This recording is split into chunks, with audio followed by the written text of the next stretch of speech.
guriga inuu burburo dhibaato badan uu leeyahay qisada kale raba inaan idin sheego marka waxa guriga burburitaankiisa waxaa jira nin iyo xaaskiisa waa isku fiicnaayeen laakiin markasta waxyaalo maala yacni la isku qabsan jiray maalin ninka soo galay wuxuu u baahnaa qado u baahnaa waxay tiri qado u baahnaa gabadhan TV iska fiirsanaysa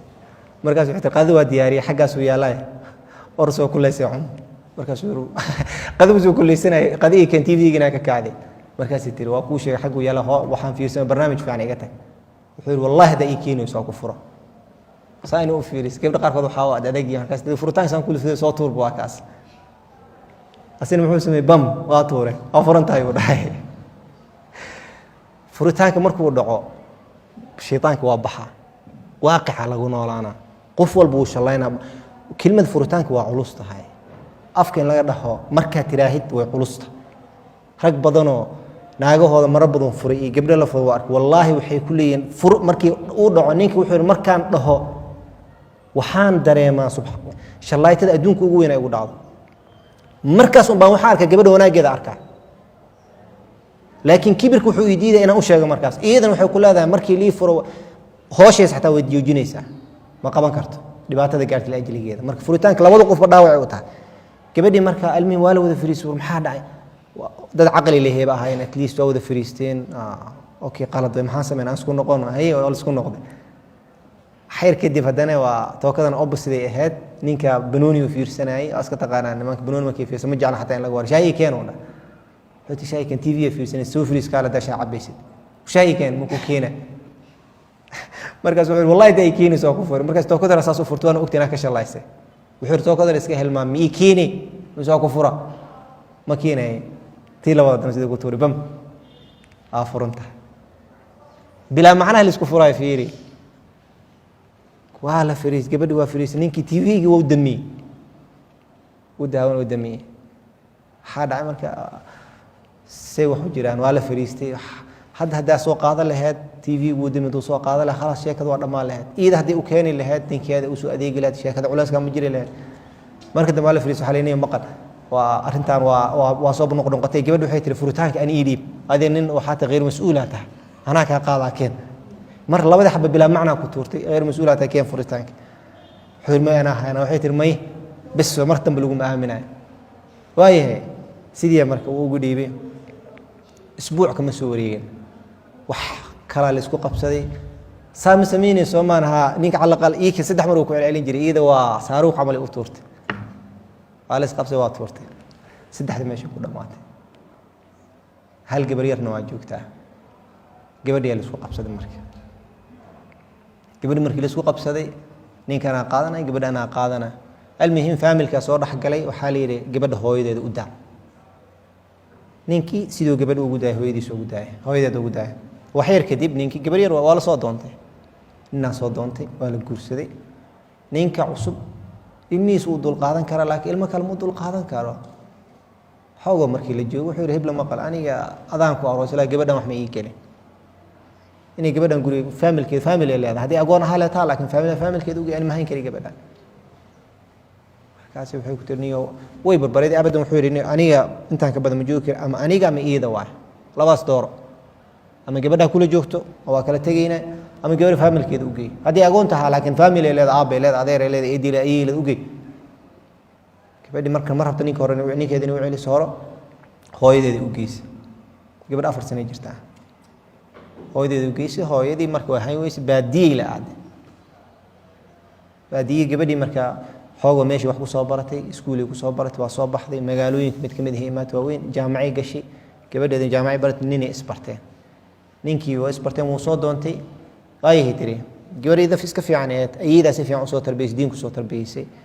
aabaheeday wacdini kaana jiro wuxuu yiri oo beela waa ninkaas $5,000 keeno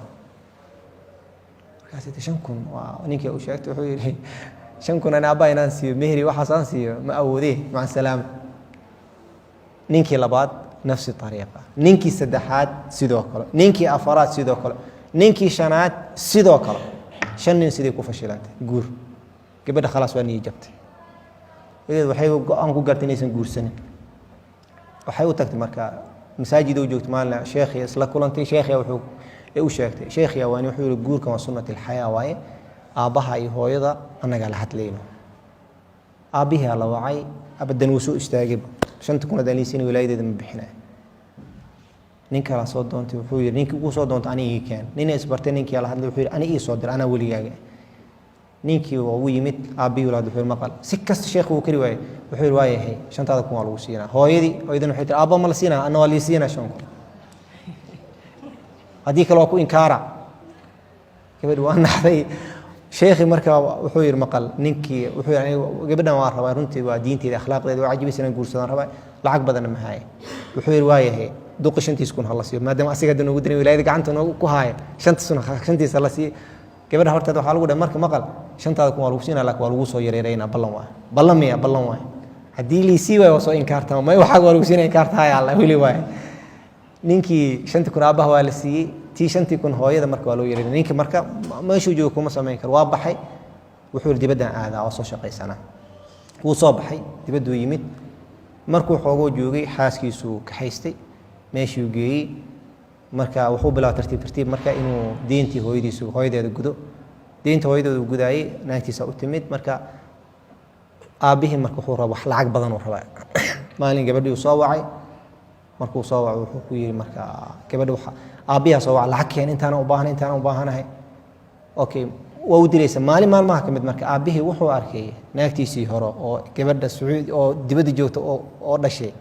oo xawaalad ka bixaysa lacag qaadanayso arkay. banaanku waa meesha uu fariistay markii baxday xawaaladu gal wuxuu yiri dadka xawaaladu ay shaqaan naagtaas maxay qaadatay lacaga loo soo diray gabadheeda heblo telefoonkeeda isii telefoonkeeda isii gabadhiisu waa hooyada ha jeceshahay markaad hore faa'iido ma lahayn reebtiyaashan baa waliga saan ahayd aniga ku raysaan. gabadhi marka culeesa soo fuulay ninkii ku tiri marka niyo aabahina biil rabaa. ninkii wuxuu isku keeni waayay marka culeeskan دين ميل كبحي هو يدي بيل أبيه بيل لعقو حوجو سو أروسدي كبدن أوريالاتي لعقو سو أروسدي حكير مقال لعقتان هو أنا تهريبا كلا كبدو أكور استك لقى ما يابا تهريبنا جشيد نيكو قات كاستي لعقتان هو كنوا لا ويري ماشان وليجن هدان جوجو أباي هو يدا أنا كده بيل دين تود مدمانين واسو شقي سنة وصابح نينكي تهريب وسوق سوق الدين وسوقاتي نينكي لا حس ولا خبر هل صنو نينك هذا لقى مهاي ميلو جوجو لما يقاني قبديو فامل كيسي صوعدي من نقانو ميل كست ولا واي قبدي مال ما كمل مركب هذا صوعي وحيري حكي صودر سانوي ابو نينكي ميلو جو انا مشقين كيري ولا اسانا المهم قبدي ابي هذا لو كان نحضو كدهي قبدي مركب دبا غاري اسبيتال كالجي اسبيتال كالجي ولا قلسي سكشن لو سمي عنقي laga soo saaray wiil laga soo saaray gabadhi subhanallah hooyooyinka markuu ilaahay rasuulkiisa saddex xaq uu siinay waa la yaabaysa gabadhi xanuunkeedii dhan haayay markii saan indhaw soo qaaday maxaan dhalay ku bilowday kelmadda koobaad maxaan dhalay wiila dhashay wiilka waa loo keenay markii loo keenay waxay dinad markii wiilkii wax xaraka ma uu hin maala markaas wiilkii okay miya runta loo sheegay waxa wiilkaaga intaas uu jiro qaba inuu badbaadayo kale ilaaha og inuu isbitaalka yaal waaye هذه نفتك أنا إسبتال كجرتي وأساس مية وايه أسبوع مركويل كجري وصغيرة إيدي مركو حاكو داعي ويل الآن نلآن ماشي إسك جوكتي وأسك شقي سنيسي مالي ما كمده ومبالله صوّع نيكا صوّع حبله وحيتي والمنولة نتي جرتي وحيد دبعت هذا يقول داعي لهم بأوك ميلان قلي ميله يوري لسكدي بيورب ميل كمده الدولة والشيء أنجو جاي وأنا كقرتي مرك شرعي ليسي ولو كان دونا يدل قاضو مركات ما شيء كفي عنكو هاي واي المهم gabadha ninka uu ka haystay waa loo qaaday wadanka loo geeyay wadanka markii loo geeyay alxamdulillah gabadha reunion ay sameeyeen waa la sheekaysanaa dhibaatooyinka laga hadlay laga sheekeynay المهم sheekadii marka waa soo hooyadii aabay hadana soo noqdeen meesh ku soo noqotay gabadhii marka waa aabihii soo wacay maalin wuxuu lacag u baahnaa intaas u baahanahay أبو حيتر أنا هذا مشقيني كيا شقيه وماشان كشقين جري معهن وعير يرى ماشان لسه قاطع الحاجة مباهنة نيجي ويميت وحو أركي مركا كبدي سوسي كلام مركا اسمه حاجة وما يوحو مجرى إيش ويروح وقعنا حيتر أبيه صواعي ولا سكاسن وشيكتي أبشروا أنا أدراه لعتي أدراه بيشك واحد دم دقيقة صواع لعتي مباهنة هاي بيش هذا الصوت فلقوا صوتي محاور biil miya mas wax joogto waay aan lacag u baahana ninkeedana magaalo guriga ku yimid markaas United sarkisay wuxuu jiraan ninku wuxuu yiri maqal aabaha biil muu rabaa is wax ma hal mar waay marka waxay tiri hadalkiisa waxa ka fahman biil oo bil walba intaas uu rabaa wuxuu yiri biil inuu bil walba intaas ma awoodi runaan ku sheega hooyada inaan biilo aabahana intaas bil walba aan siiyo aniga hooyo aabi fahmin aan leeyahay idan aftarkeeda joogaan shaqadeedana waa taqaana ana shaqeynaa tiri ma shaqeyn kartay almuhim shaqeeyay iska raasatay shaqadii markii xoog u bilowdayba bum uurey qaaday walac waxa dadka walac ku xanuunsadana gabadhan tii hore soo ugu xanuunsatay guriga iska joogtay ninka culayska ku soo batay maalmaha kamid marka duqiya soo wacay gabadha beehda soo wacay ninka xaaskiis message waxa telefoonka qabtay nina ka qabtay adeer saytan fiican tahay markaas uu yiri ani lacagtaas idin weydiisay ma soo diray had inkaar allah ninkii wiligeed awal mar wala hadlo waa gabadha beehda hadal uu kula hadlay ninkii waa wuu naxay inkaar iyo qaylo iyo markuu galay si kale uu noqdo iska dhigay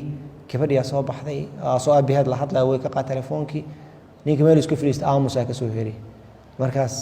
aabi gabadhi ma salaam soo raali gilis aabi way ma salaamisay wax marka wuxuu yiri arintaas waa abaha miya qofsan oo hadlay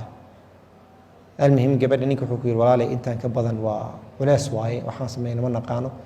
gabadha almuhim waa xanuunsatay isbitaal la geeyay waa lagu soo qalay cunug waa kii labaad waay gabadha lagu soo qalay ninka markuu guriga ka tagay horta wuxuu inaan kula joogi karin muusan furo guriga ka tagay almuhim gabadhii waa aabihi uu saasa ku dhacay ninka uu ka tagay waa xanuunsatay isbitaal la geeyay waa la soo waa ninka naagta isbitaal ay ku jirtaa markii loo geeyay uu arkay kadib gabadhay dhashay gabadha ka warramay waxa la yiri gabadhaada xoogo waa la wareysay ninka naagta hadda kor wax ma dhashay haaway dhashay say ku dhashay wuxuu yiri ma joogin qisadii waaga sheekay marka waxa la same situation ahaa gabadha waxa umaleynayna xoogo inuu daqd saaran yahay ama culays uu haayo marka cunugaaga ma naqaano soo ku noolaan doono gabadhaada iyadan waa ku qasbantay isbitaalka inay joogto leena sokorteeda waa kacday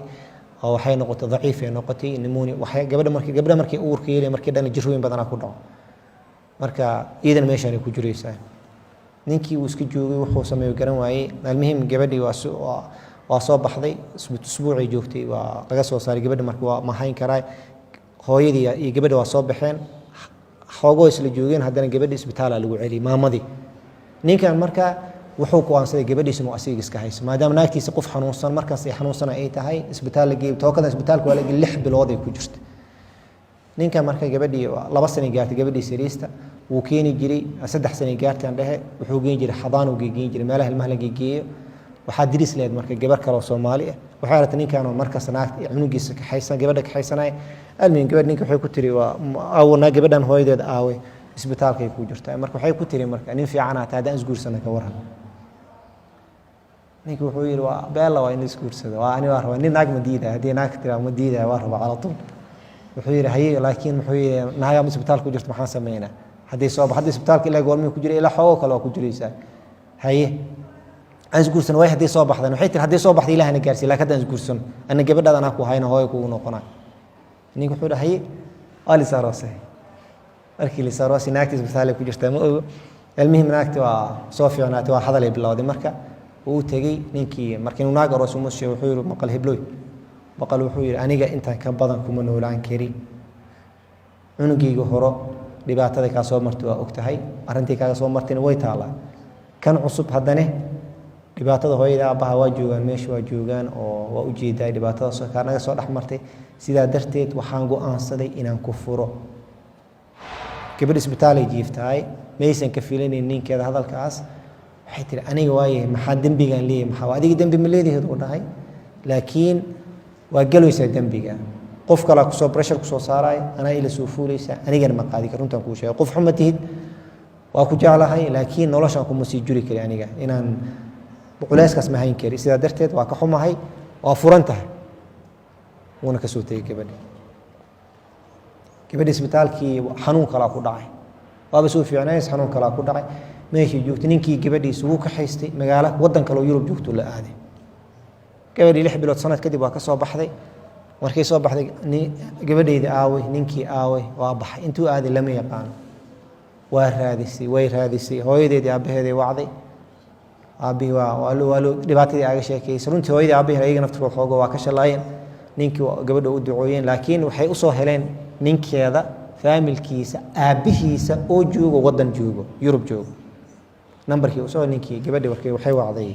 ninkii aabihiisa ay wacday waxay tiri arrintaas hiblaan ahay oo qisadii aaga sheekeysay ninkii wuxuu ku yiri gabadhi waxaa sheegaysid rumiya oo intaan wax dhibaatada ku gaartay jimcada soo socod miyay imaan kartaa waa ku imaan karaa tigidka ana ku soo jaraayo magacaaga ii soo sheeg jimcada soo socod imaaw anana ka soo qaaday hay'ad jimcadii tigida u jaray oo u yeeray wiilkiisiina meeshan uu degan yahay kala aroosay marka naakal qabay oo ilmu leeyahay wiilkiisu wuxuu ku yiri maqal jimcada soo socoto adiga gabadhaada ii imaaw waa idin rabaay idin casuumay haye ninka abiis waay asii gabadhiisii curudka ahaado naad kale u dhashay soo wada uu soo labiso keeno imaaday naagtan naagta hore kala tagaysana guriga joogteen ninkii horta gabadhii oo sodo wiilkiisa qabay si fiican uu soo dhaway gurigu keenay waa qoluu dejiyey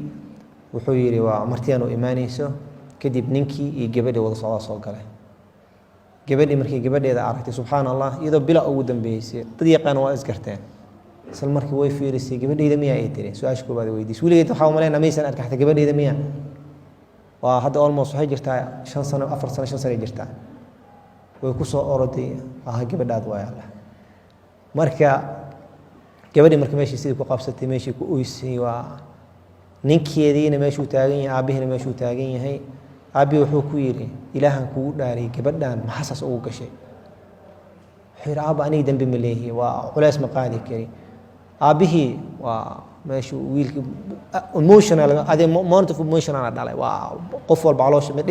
mandarkaas oo kale waa mandar waxa waay oo calool hor waay aabihi meeshuu fariisay wiilkiisa wuxuu ku yiri maqal wallahi billahi tallahi wiilkaygana ma tihi kumana aqaani وانا كو انكار هذا gabadheeda siin weysa hadda ma celinaysa meeshan aga tag wiilku wuxuu aab wallahi kama celinaysa dir hadda aabaha xaq u leeyahay gabadha meesha aga tag way waa gabadhi meesha aga tag aabihi gabadhii uu yimid wuxuu gabadhaad ma haysataa waa haystaa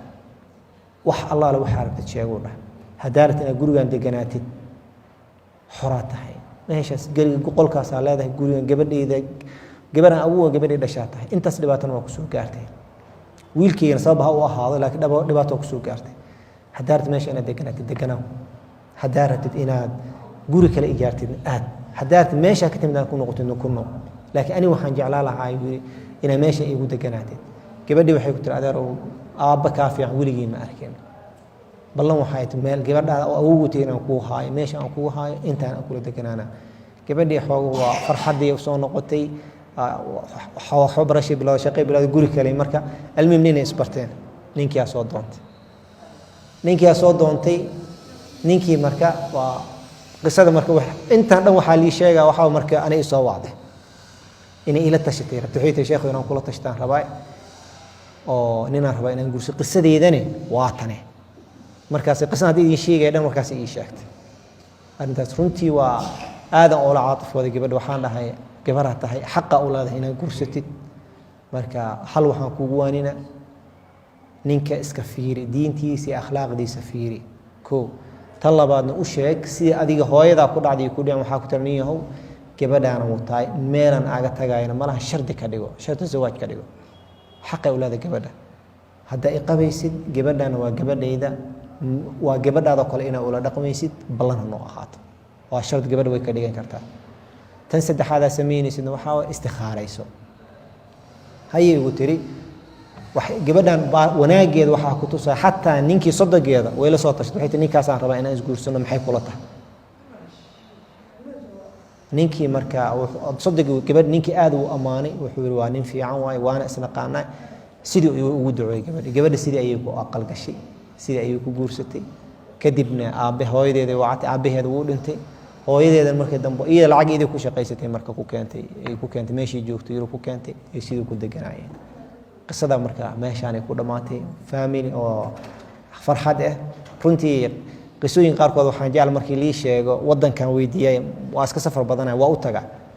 markii arrinta magaalada ii sheegtay markaa magaaladooda aan u socday waa wacay waxaan ku dhahay magaaladiina u soo socdaa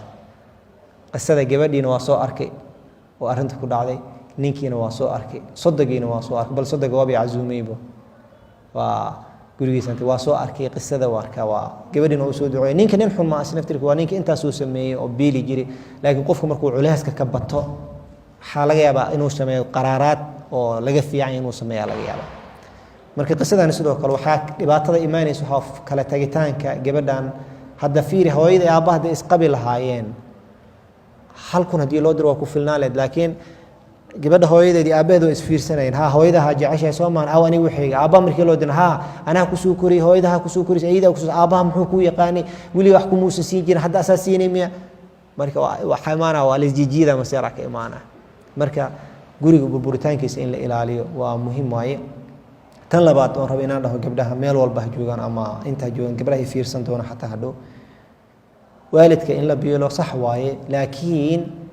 guriga in loo burburiyo waalidkaaga wuu noolaa saraaxa waxaa jirta hadalka waaqic in laga hadlaa fiican runtii arrimahan aad ay u soo bateen gabar joogto oo nin qabo